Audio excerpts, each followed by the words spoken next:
안녕하세요. 예, 만나서 반갑습니다. 예, 김희연입니다. 오늘 이 시간은 이제 하반기 우리 교육학 공부 어떻게 할 것인가 관련된 공부 전략에 대해서 좀 이야기해 보려고 합니다. 벌써 6월도 이제 중순이 지나가고 있어요. 그래서 이제 좀 지나면 7월인데 우리가 7월부터 이제 시험 볼 때까지를 이제 하반기라고 우리가 이야기를 하거든요.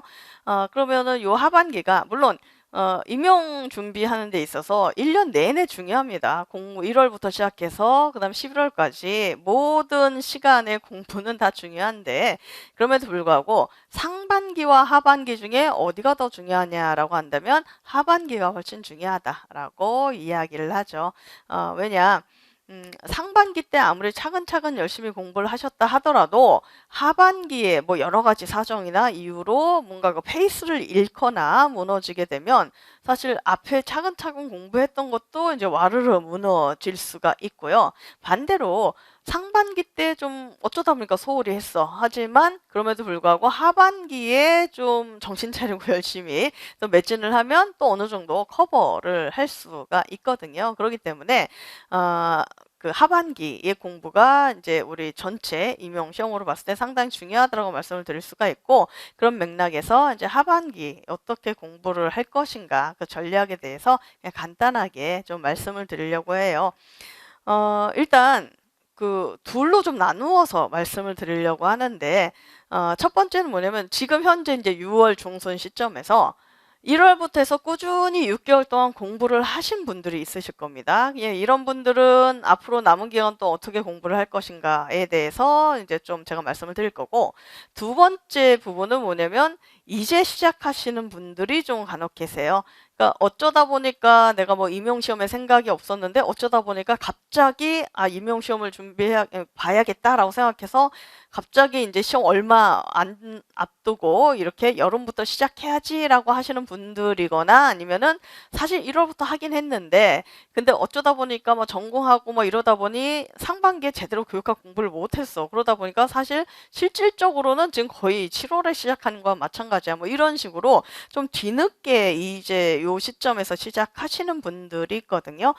그래서 이렇게 둘로 좀 나누어서 즉 꾸준히 공부하셨던 분들은 어떤 부분에 유의해야 하는지 그 다음에 이제 시작하시는 분들은 좀 어떤 부분에 유의를 해야 되는지를 제가 좀 간략하게 말씀을 드리려고 해요. 자, 그래서 일단 첫 번째는 꾸준히 공부하신 분들입니다. 그래서 그동안 꾸준히 이제 1월부터 차근차근 이렇게 공부를 했다라고 하시는 분들은 지금 시점이라고 한다면 6월 말 정도로 기준을 보면 어느 정도의 이론은 좀 정리가 됐을 거라고 생각을 해요. 뭐 자기가 원하는 만큼 만족스럽게 뭐 모든 게 다 내 머릿속에 다 들어가 있다까지는 아니더라도 그리고 그런 사람들은 거의 없습니다. 그래도 뭐 전반적으로 대략적으로라도 그래도 어떤 내용들이 교육학에 있구나 이런 것들에 대해서 어느 정도는 그래도 좀 정리가 돼 있을 거라고 생각을 합니다. 자, 그래서 그동안 꾸준히 공부를 하셨던 분들은 첫 번째 유의해야 될 건 뭐냐면은 더 내용을 늘리지 마세요. 내용을 더 늘리지 말 것. 늘리지 말라는 말씀을 좀 드리고 싶습니다. 왜냐면 이게 하반기로 가면 갈수록 이제 좀 욕심을 내시는 분들이 있어요. 그동안 꾸준히 공부를 해오기도 했지만, 그리고 또 이제 뭐냐면 불안이 좀 있으신 분들, 또 이거 외에도 딴 데서 뭐가 나오면 어떡하지? 라는 이런 생각에서 막 욕심을 내고 혹은 약간 불안해서 이거 외에도 또 이것도 저것도 봐야지 하면서 막 이렇게 내용을 늘리시는 분들이 있는데, 그러실 필요는 없습니다. 실제로 그렇게 내용을 자기 욕심껏 내용을 늘리면 늘릴수록 어떻게 되냐면 결국 그걸 마무리를 못하고 그냥 시험장에 갈 가능성이 높아요. 그러니까 괜히 일만 벌려놨다가 제대로 마무리를 못할 가능성이 훨씬 더 높거든요. 그래서 제가 볼 때는 어느 정도 이론에 대해서 이런 것도 알고 저런 것도 알고 이것도 정리하고 저것도 정리해야지라고 할 수 있는 시간이 6월 달까지고요. 그럼 7월부터 하반기는 뭐냐면 이제 요것만이라도 우리가 다 알고 그러니까 내가 정확히 알고 가겠다. 여기서 더 욕심 부려서 내용 추가하지 말고 지금까지 정리한 수준만이라도 요것만이라도 확실하게 만들어서 시험장을 가야겠다. 이렇게 생각을 하시라는 거죠. 특히 저랑 같이 공부하신 분들은 제가 감히 말씀을 드리는데 우리 상반기 동안 특히 1, 2월에 그린 키위하고 3, 4월에 골드 키위를 통해서 내용을 굉장히 많이 다뤘어요. 제가 상당히 이것저것 많이 내용을 알려드렸습니다. 그래서 사실 더 이상 내용을 늘리실 필요가 없어요. 더 이상 내용을 늘린다고 해서 그것이 특별히 더 점수를 막 좌우하거나 그런 상황이 펼쳐지는 경우는 극히 드뭅니다. 그렇기 때문에 충분히 많이 공부를 하셨어요. 특히 저랑 같이 공부하신 분들은 그러니까 우리 그동안 내가 정리했던 것만이라도 확실하게 해야겠다라는 이런 방향으로 하반기에 어떤 계획을 세우시기를 제가 추천을 드립니다. 더 이상 막 이렇게 내용이나 이런 것들은 늘리지 마세요. 그 다음에 두 번째로 이제 그동안 차근차근 공부를 하셨던 분들은 이제 하반기에는 어디에 이제 주목을 하셔야 되냐면은 먼저 얼마나 많이 쓸 것인가, 그러니까 많이 써보는 것. 즉 상반기에는 이론적인 내용이나 이런 것들을 좀 입력하고 아는 거에 초점을 많이 맞췄다면 하반기에는 이제 직접 써보는 것에 초점을 많이 여러분들이 두셔야 돼요. 그래서 물론 이제 가장 집중적으로 써봐야 되는 거는 이제 모의고사 9월 이후에 모의고사 반 이때는 정말 이제 집중적으로 이제 쓰는 것이 들어가지만 그 이전에도 이제 7월부터는 거의 일주일에 이제 2편 정도씩 그래서 꾸준히 계속 써보는 것이 굉장히 중요합니다. 그러니까 즉 상반기에 배웠던 내용들을 하반기에는 계속 써보면서 이제 확인을 하는 거죠. 우리 시험이 논술 시험이지 않습니까? 논술 시험은 아무리 내가 이 내용을 다 알고 있다 하더라도 써지지 않으면 그거는 아무 소용이 없어요. 말로는 할 수 있는데 써보라고 하니까 쓰지 못한다? 그럼 그건 모르는 거랑 똑같은 겁니다. 그래서 이 하반기에서는 내가 상반기에 공부해서 아는 내용을 어디까지 쓸 수 있는가, 얼마만큼 쓸 수 있는가, 이걸 계속적으로 좀 확인을 하셔야 되거든요. 그래서 그 이전까지는 상반기에는 내용을 이해하고 뭐 암기하고 이런 거에 초점을 두셨다면 하반기에는 많이 써보는 것, 이쪽에 이제 초점을 두셔서 이제 마무리를 하시는 것이 굉장히 중요하고요. 그 다음에 쓸 때는 많이 써보는데 양도 중요하지만 사실 뭐 양이 아무래도 뭐 적게 쓰는 것보단 많이 쓰는 게 좋게 하겠죠. 근데 그렇다고 해서 무턱대고 많이만 쓴다고 해서 항상 또 좋은 결과가 나오냐 하면 그렇지는 않아요.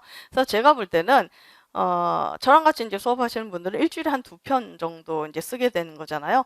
그 정도면 충분합니다. 그 정도는 충분한데 많이 쓰는 거 뭐냐 아니냐 이거보다 더 중요한 게 뭐냐면 저는 빨리 쓰는 게 굉장히 중요하다라고 생각을 해요.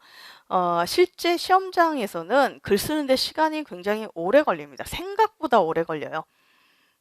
지금 학원에서 혹은 내가 내 방에서 내가 이렇게 연습 삼아 글을 써볼 때는 글이 빨리빨리 써지던 사람들도 실제 시험장 가면 그렇게 빨리빨리 써지지가 않습니다. 왜냐하면 일단 긴장이 되니까 시험이라는 것 때문에 막 긴장이 되고 긴장이 되니까 어떻게 되냐면 알던 것도 생각이 안 나는 경우가 많아요.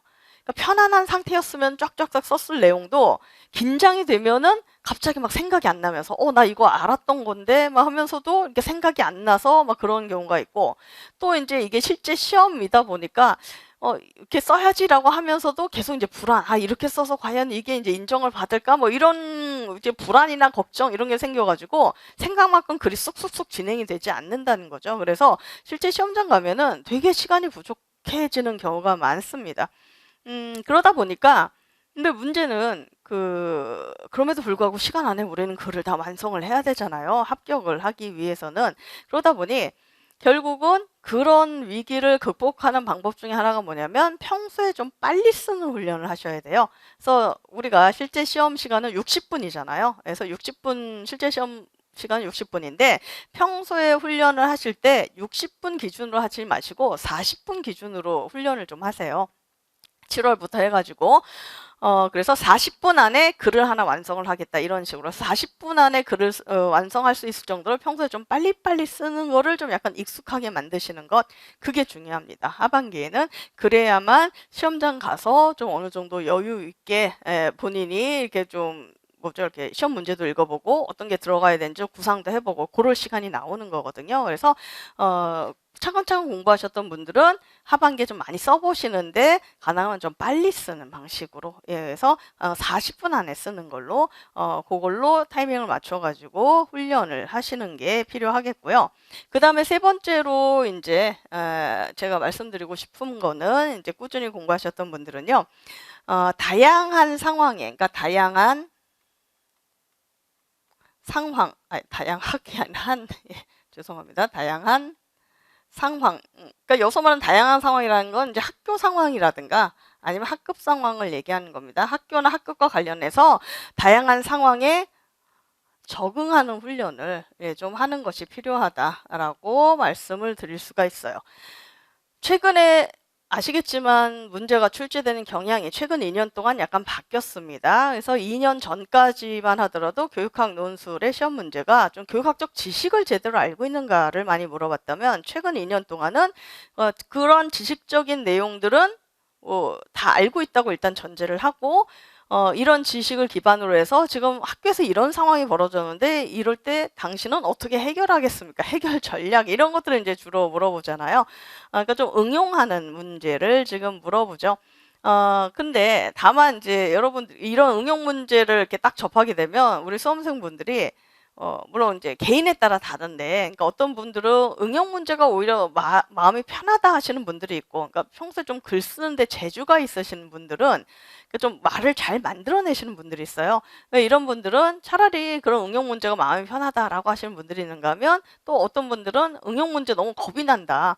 차라리 뭐 이렇게 외워서 쓰는 문제가 나오면 그건 내가 외우면 쓸 수가 있는데 저 응용 문제는 예측을 할 수가 없잖아요. 어떠한 상황을 주면서 어떻게 어떤 방향에서 해결 방안을 쓰라고 할지 우리가 이걸 예측을 할 수가 없지 않습니까? 그러니까 응용 문제만 딱 보면 이거 어떻게 써야 되지라는 막 그런 걱정이나 불안 때문에 딱 이제 뇌가 멈춘 것 같고 그래서 이제 뭘 써야 될지 모르겠다 막 두려워 하시는 분들도 있어요. 그런데 일단 먼저 말씀드리고 싶은 거는 저 응용 문제에 대해서 일단 겁을 먹지 않는 것이 굉장히 중요합니다. 왜냐하면 저 응용 문제는 딱 떨어지는 정답이 없어요. 그렇기 때문에 응용 문제를 채점을 할 때는 채점 기준이 완화되는 경우가 상당히 많습니다. 그래서 사실 이 수험생 입장에서는 저 응용 문제의 답을 쓸 땐 되게 두려운데 왜냐면 아마 해결 방안이랍시고 내가 이렇게 쓰면서도 이게 과연 인정을 받을지 안 받을지 모르잖아요. 일단은 쓰긴 쓰는데 이게 답이 아닌 것 같은데 과연 이게 인정받을까 막 두근두근 불안해하면서 글을 쓰는데 의외로 인정받는 경우가 많습니다. 왜냐하면 그렇게 불안해서 썼는데도 불구하고 나중에 결과를 확인해 보면 생각보다 점수 잘 나왔네 이런 분들이 굉장히 많아요. 이유가 뭐냐? 저 응용에 해당하는 그 답을 채점을 할 때는 그렇게까지 타이트하게 채점을 하지 않습니다. 타이트하게 채점하지 않고 어느 정도의 방향성만 맞아 떨어지면은 많이 인정을 해주는 추세거든요. 그러다 보니까 일단은 겁을 먹지 않으신 것이 굉장히 중요해요. 너무 겁을 먹게 되면 불안이 높아지고 불안이 높아지면 그나마도 생각이 이제 안 나기 때문에 그래서 오히려 약간 마음을 편하게 이렇게 가지시고 이런 응용 문제가 나왔어. 그러면은 이거 꽤 이거저거 정답 다 인정을 해주겠네. 일단 이렇게 생각을 하시고 하시는 것이 중요하고 근데 이제 요거는 시험장 가서 이제 요게 중요한 거고 그 이전에는 이제 그럼에도 불구하고 어쨌든 그렇다고 해서 우리가 뭐 손 놓고 있을 수는 없지 않습니까?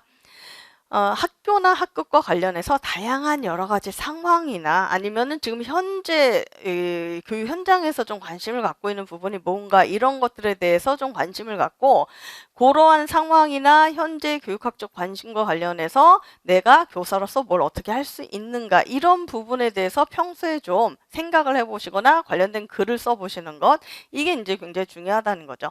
그동안 꾸준히 잘 공부를 하셨던 분들은 어느 정도 교육학적인 지식이나 이론이 저는 정리가 됐다고 생각을 하기 때문에 그러니까 요런 게 좀 요런 훈련을 하셔도 괜찮아요. 이게 이제 할 수 있는 여지가 좀 있는 거죠.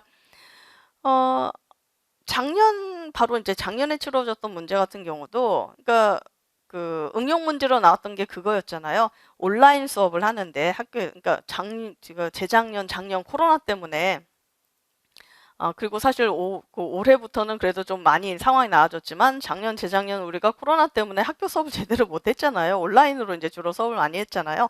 그러니까 작년 문제 같은 경우도 응용 문제가 뭐였냐면 온라인 수업을 하는데 거기서 이제 참여를 잘 못하고 소외되는 학생들이 있다. 이런 학생들 수업에 잘 참여시키기 위해서 교사가 어떤 테크놀로지를 활용해서 수업을 할 건지 연결을 해서 써라 이제 이런 식의 문제지 않습니까? 그러니까 이런 게 바로 뭐냐면 작년에 어떤 학교의 상황이라든가 어떤 교실의 상황 이런 것들을 약간 이제 상황으로 주면서 이런 경우 교사로서 당신은 어떻게 해결할 겁니까? 이렇게 물어본 거죠. 그래서 매해 년도마다 그러니까 작년도 그렇고 재작년도 그렇고 공통은 뭐였냐면은 이런 온라인 학습과 관련된 이런 상황에서 어떻게 문제 해결할 건가 이런 맥락에서 문제가 나왔어요.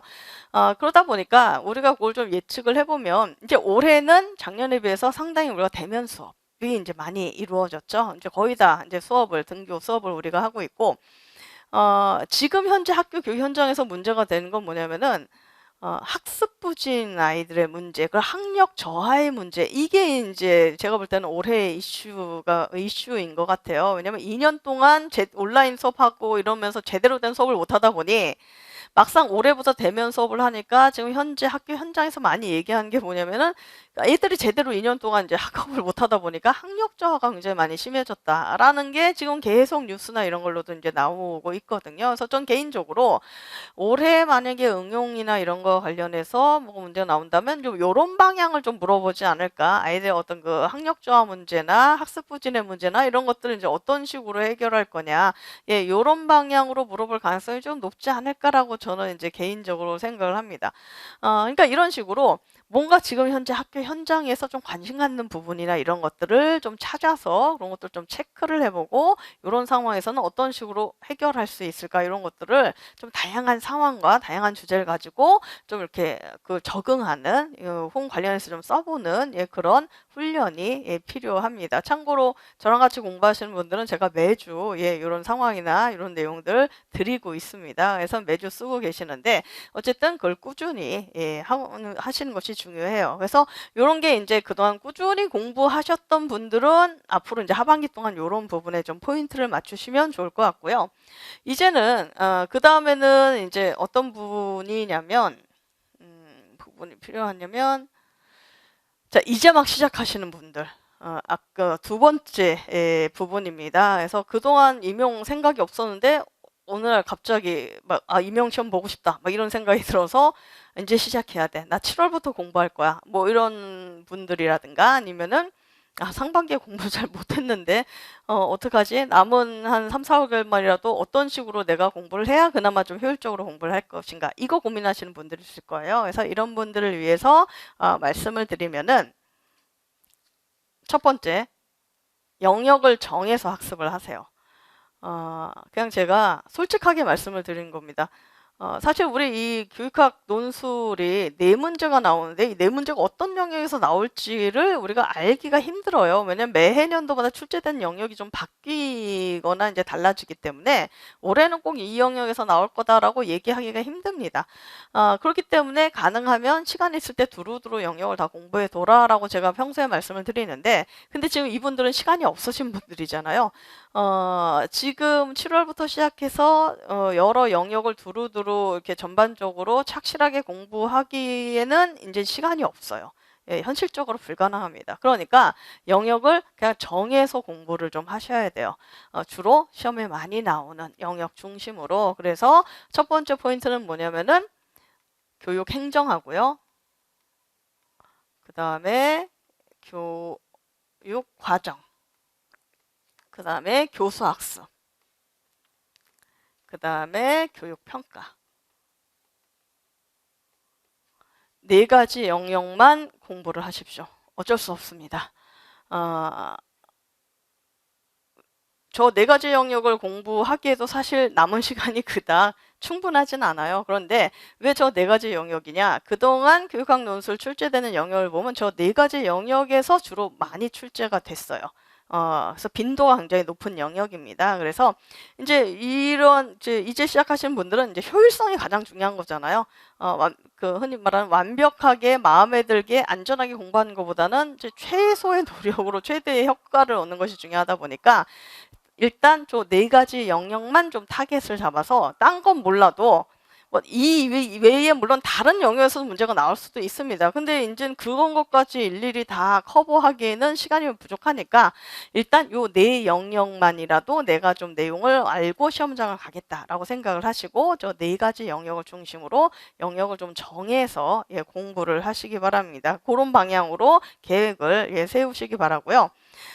그 다음에 두 번째 응용 문제와 관련해서는 아까 이제 꾸준히 공부하시는 분들은 그렇게 다양한 상황이나 이런 것들을 이제 찾아보고 거기에 맞는 것들 생각을 해보고 글도 써보고 이런 거 하시라고 말씀을 드렸는데 사실 이제 공부 시작하시는 분들은 요 네 가지 영역 정리하시기도 힘든데 그런 훈련까지 하시기는 쉽지는 않으실 거예요. 그러면 요 분들에게는 이제 어떻게 제가 이제 말씀을 물론 이제 어떻게 말씀을 드리고 싶냐면 물론 가능한 한 본인이 할 수 있는 한도 내에서는 평소에 그런 교육적인 이슈에 대해서 좀 관심을 가지시는 것도 중요합니다. 하실 수 있으면 그렇게 하시는데 근데 그것도 이제 쉽지가 않죠. 왜냐면은 교육학만 공부하는 게 아니니까 우리가 또 전공도 공부하고 그래야 되니까. 그러니까 이런 분들은 일종의 하나 이제 팁이라고 할 수가 있는데 시험장 가셔서 그런 응용 문제가 나오면은 가능하면 그 응용 문제는 그 상황에서 제시된 그것을 이용해서 쓰는 것. 여기에 좀 여러분들이 요 부분을 좀 고려하시는 게 필요하지 않을까라는 생각을 해요. 그러니까 무슨 말이냐면 아까도 말씀드렸듯이 최근으로 오면서부터 응용 문제가 좀 많아졌어요. 여러 가지 상황이 주어지면서 거기에 맞게 써봐라. 근데 그와 관련된 상황은 예측하기가 힘들다라고 말씀을 드렸습니다. 거기다가 나는 뒤늦게 공부를 해서 교육학적으로 뭐 어떤 상황이나 뭐 어떤 게 요즘 이슈가 되는지도 잘 모르고 그리고 그에 맞춰서 어떻게 뭐 방안이나 전략 어떻게 써야 될지도 관련돼서 교육학 지식도 내가 많지가 않아가지고 모른다. 이런 분들도 이제 이런 상황, 이런 지금 현재 이제 시작하신 분들이라면 시험장 가서 이제 그런 상황에 처해지실 거라는 거죠. 그렇다고 해서 아니 몰라 나는 이제 공부도 안 했고 이것도 뭘 써야 될지 모르니까 그냥 포기할래 이러지 마시고요. 말이 안 돼도 좋으니까 본인 생각에도 아 이거 소설 아니야? 말이 안 되는 것 같은데? 라고 생각해도 좋으니 일단 뭐라도 쓰시는 게 중요해요. 중요한데 다만 그렇다고 해서 기껏 썼는데 전혀 인정을 못 받거나 전혀 점수를 못 받으면 그것도 좀 낭패지 않습니까? 다만 점수를 다 받진 못한다 하더라도 응용 문제인데 점수가 뭐 예를 들어서 3점짜리 문제인데 3점을 다 받지 않는다 하더라도 다만 1점이라도 내가 건지겠다라고 생각을 한다면 어디에 주목을 하셔야 되냐면 문제에서 제시된 상황과 문제 조건에 좀 맞춰서 쓰는 거에 좀 포인트를 잡으신 것이 굉장히 중요해요. 그러니까 무슨 말이냐면은 문제에서 쓰라고 하는 포인트가 있거든요. 방향이 있습니다. 그러니까 뭐냐면 예를 들어서 작년 문제 같은 경우도 아까 말한 그 온라인 수업에서 소외되는 학생들을 어떻게 많이 참여시킬 것인가 할 때 여기서 교사가 할 수 있는 전략으로 쓰라고 한다든가 아니면 예를 들어서 2020학년도 문제 같은 경우는 스테이노프와 오웬스의 학교 문화 유형 이렇게 물어보면서 그 학교 문화를 바꾸기 위해서 학교 차원에서 할 수 있는 게 뭔가를 써봐라 뭐 이런 식이 있어요. 그러니까 즉 응용 문제인데 이에 대한 방안을 쓰라고 하는데 어떨 때는 이게 교사 차원에서 할 수 있는 방안을 쓰라고 할 때가 있고 어떨 때는 학교 차원에서 할 수 있는 방안을 쓰라고 할 때가 있고 뭐 이런 식이라는 거죠. 그러면 그 포인트를 좀 잘 맞춰서 쓰셔야 돼요.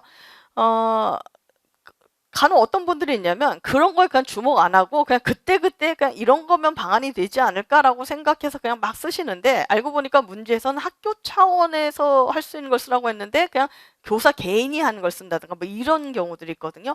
이런 거는 방안 그 자체는 틀린 게 아니라고 하더라도 포인트가 안 맞기 때문에 그냥 틀린 걸로 이렇게 제시를 합니다. 그래서 이 응용 문제는 제가 볼 때 교육과정 평가원에서 채점할 때에 가장 우선 가장 중요하게 보는 부분은 방안 그 자체가 맞냐 틀리냐라기보다는 문제에서 물어보는 방향과 포인트에 맞게 썼느냐 아니냐 요거를 굉장히 중요시해서 그거에만 맞게 썼으면 그래도 웬만큼 인정해 주는 방식으로 하거든 채점을 하거든요. 그렇기 때문에 사실 이제 시작하시는 분들은 저런 응용 문제나 이런 것들까지 내가 이렇게 막 다루거나 그런 것들에 관해서 연습하거나 훈련해 볼 기회가 그닥 많지가 않아요. 쉽지가 않습니다. 그렇다면 그나마 조금이라도 점수를 얻기 위해서는 어떤 부분에 주목을 하셔야 되냐면 문제에서 어떤 방향으로 답을 쓰길 원하는가를 빨리 캐치를 하셔서 그런 방향에서 쓰시고 그 다음에 문제에서 제시되는 상황 같은 거에 보면 힌트들이 좀 많이 들어가 있어요. 그래서 문제에서 제시된 그런 상황을 좀 이용을 해가지고 그래서 답안을 쓰시는 것도 어느 정도 이제 인정을 해주는 경우들이 좀 있거든요. 그래서 그런 부분을 좀 염두에 두시면서 이제 여러분들이 준비를 하시면 그나마 조금 공부하신 기간에 비해서는 그래도 다만 뭐 1점이라도 2점이라도 점수를 얻을 수 있는 포인트가 되지 않을까라는 생각을 합니다. 자, 그래서 여기까지가 하반기 우리가 어떤 식으로 공부를 할 거고 그리고 공부할 때 좀 어떤 부분에 주목을 해야 되는가에 대해서 간략하게 말씀을 드렸어요. 조금이나마 공부가 공부가 도움이 되셨으면 하는 것이 제 바람이고요. 뭐 이제 여름 다가오는데 모두 건강 관리 잘 하시고 공부 열심히 하셔서 올해 시험에 다 좋은 결과 얻으시기를 기원하겠습니다. 예, 오늘 강의 이것으로 마치겠습니다. 감사합니다.